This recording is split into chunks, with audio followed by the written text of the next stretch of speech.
दोस्तों स्वागत है आपका हमारे YouTube चैनल फिल्मी किस्से में। आज आपका स्वागत है। वैसे दोस्तों एक नया किस्सा एक नए हीरो के बारे में। तो देखते रहिए हमारा चैनल फिल्मी किस्सा। जब डिस्को डांसर ने बच्चों को दिया था सख्त आदेश, चौंकाने वाली है वजह।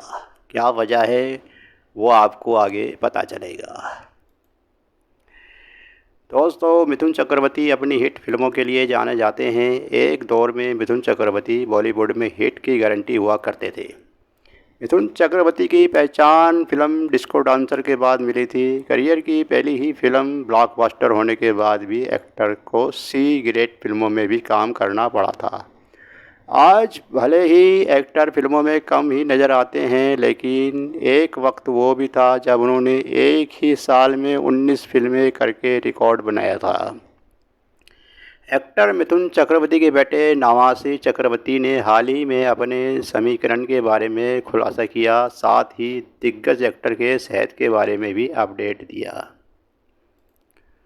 दोस्तों मिथुन चक्रवर्ती को इस साल की शुरुआत में कोलकाता के एक अस्पताल में भर्ती कराया गया था। उन्हें ब्रेन स्ट्रोक, इस्मिक सेरेब्रोस्पाइनल एक्सीडेंट आया था। एक्टर के बेटे और एक्टर नवाज़ी ने बताया कि जब मेरे पिता बीमार होते हैं तो मैं बहुत डर जाता हूँ, लेकिन जब वो मुझे किसी बात के लिए डांटने लगते हैं तो मैं ये समझ जाता हूँ कि अब वो ठीक हो रहे हैं। नवाज़ी ने बताया वो और अपने भाई बहन दिग्गज एक्टर को पापा नहीं कहते हैं। सेलिब्रानिया स्टूडियो को दिए एक इंटरव्यू में नवाज़ी ने अपने पिता के साथ अपने दोस्ताना समीकरण के बारे में बताया। एक्टर ने बताया कि कैसे ना तो वे ना ही उनके भाई बहन वहाँ अक्षय दिशानी और उष्मी उन्हें डैड कहते हैं। नवाज़ी ने साझा किया कि हम उन्हें डैड नहीं कहते, हम उनके नाम से बुलाते हैं। हमारे बीच बहुत दोस्ताना हंसी मजाक होता है। हम उन्हें मिथुन कहते हैं। हम चारों हमेशा से ही ऐसे ही रहे हैं, हम सभी दोस्त हैं। नवाज़ी से पूछा गया कि नाम से बुलाने का ट्रेंड घर में किसने शुरू किया। इस पर नवाज़ी बताते हैं कि वो मिथुन के ही हैं, जिन्होंने मिथुन ने उन्हें पापा ना कहने के लिए कहा था। उन्होंने हम सब से कहा था कि मुझे डैड या पापा नहीं मिथुन कहकर बुलाओ।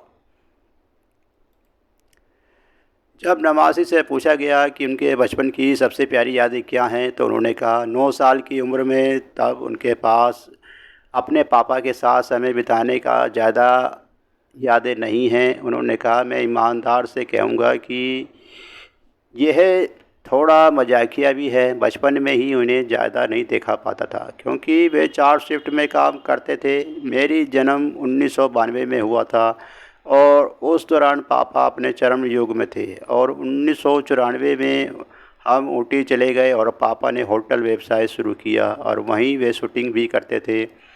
वहाँ भी पापा 4 शिफ्ट में काम करते थे, इसलिए मैं सुबह उनसे मिलने जाता था नाश्ता करने से पहले, जब वह तैयार होता था और जब वह पैकअप करता था तब तक मैं बिस्तर पर होता था। इसीलिए मुझे उनसे साथ केवल हर महीने दूसरा रविवार को ही मिलता था क्योंकि उनकी छुट्टी होती थी। बचपन में मैंने अपना अधिकांश समय अपनी माँ के साथ बिताया है। नवाज़ी ने आगे कहा मेरे पिता के साथ अच्छी यादें 2001 के बाद शुरू हुई, जब उन्होंने कम काम करना शुरू कर दिया। ये वो दौर था जब उनका स्टारडम कम होने लगा था।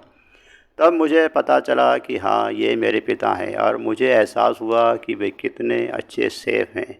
वे अपनी खाली समय में रसोई में बहुत कुछ पकाते हैं। दोस्तों इंटरव्यू में जब उनसे पूछा गया कि मिथुन को क्या पकाना पसंद है तो नवाज़ी ने जवाब दिया चिकन, मटन, मछली, दाल, सब्जी, रोटी, चावल सब कुछ उन्हें खाना बहुत पसंद है क्योंकि उनकी सफलता उसमें है कि वे क्या खाते हैं। हिट आती है और जाती है, लेकिन यदि आप अच्छा खाना खाते हैं तो आपकी स्वाद कलिकाएँ खुशी रहती हैं। आपका दिन अच्छा रहा। आपको बता दें कि नवाज़ी ने 2023 में राजकुमार संतोषी द्वारा निर्देशित फिल्म बैड बॉय से बॉलीवुड में डेब्यू कर चुके हैं। दोस्तों इसी के साथ ये मिथुन जी का इल्मी किस्सा समाप्त होता है। यह किस्सा आपको कैसा लगा? कृपया हमारे चैनल को सब्सक्राइब करें, शेयर करें, लाइक करें। जय हिंद, जय भारत।